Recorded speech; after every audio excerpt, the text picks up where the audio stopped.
Shareholders' equity is a measure of a company's net worth. You can calculate shareholders' equity by subtracting a company's total liabilities from its assets. Shareholders' equity is derived from two pots of money. The first pot has money that was originally invested in the company and any later investments. The second pot has retained earnings, which are the profits a business holds onto and doesn't pay out to its shareholders as dividends. Retained earnings accumulate over time and can be reinvested in the company's core business or used to pay off debt. They also offer another way to calculate shareholders' equity, where you take a company's share capital, which are the funds raised by issuing shares in return for cash, add it to retained earnings, and subtract treasury shares.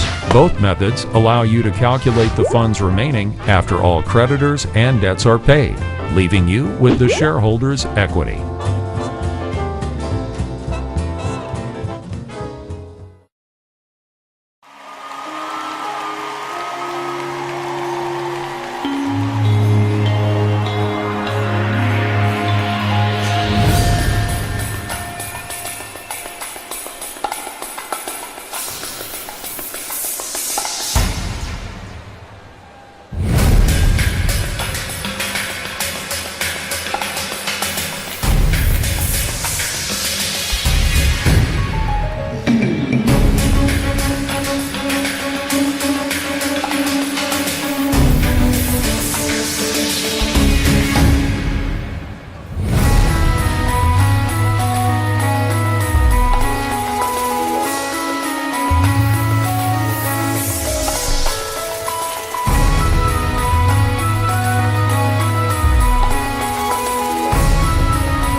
Profit margin is a ratio that measures how much income is kept in a company as compared to the total revenue. Simply put, it is a measure of profitability. To find out how much of every dollar of revenue is kept in the form of profit, a firm calculates its net profit by subtracting all of its expenses, including interest and tax, and divides that number by total revenue. Let's compare Albert's Flooring and Ed's Carpets. Ed's revenue was $1 million. After taking out expenses and other operational costs, Ed's Carpets made a net profit of $200,000. So the company's profit margin is 20%. 200,000 divided by 1 million.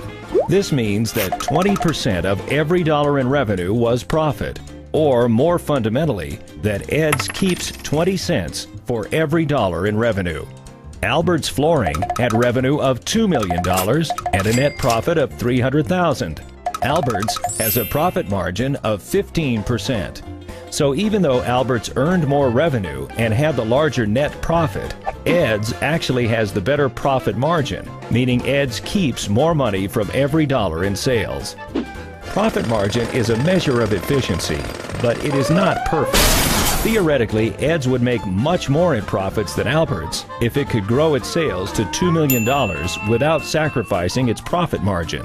However, in practice, it may be Albert's willingness to sacrifice profit margins by giving consumers a cheaper price that helped it double up on Ed's revenue numbers. For this reason, profit margin is best used for comparing companies within the same industry that have similar revenue numbers and business models. Profit margin is just one of many ratios that can help an investor evaluate a stock.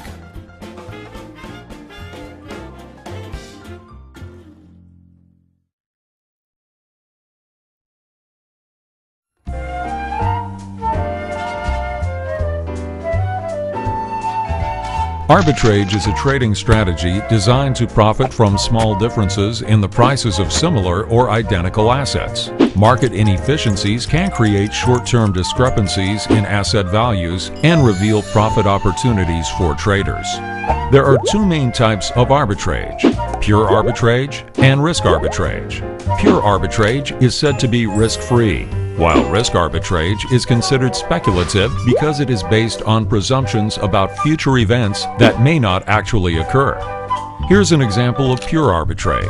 A stock trades on the NYSE with its corresponding futures contract trading on the Chicago Exchange. If one were to suddenly become cheaper than the other, a trader could simultaneously short the more expensive of the two securities while buying the other and profit from the difference. The average retail trader is unlikely to find such an opportunity, as market makers frequently use computerized systems that automatically notice and take advantage of pure arbitrage opportunities. However, there are opportunities for retail traders to take part in risk arbitrage. For example, Alex learns that Corey's Tequila Company, CTC, wants to buy Chad's Macro Brewery, CM. Shares of CM are trading for $10, while CTC plans to buy them for $15 each. She decides to buy 100 shares of CM for $1,000 and hopes to sell them for $1,500 after the takeover, making a profit of $500.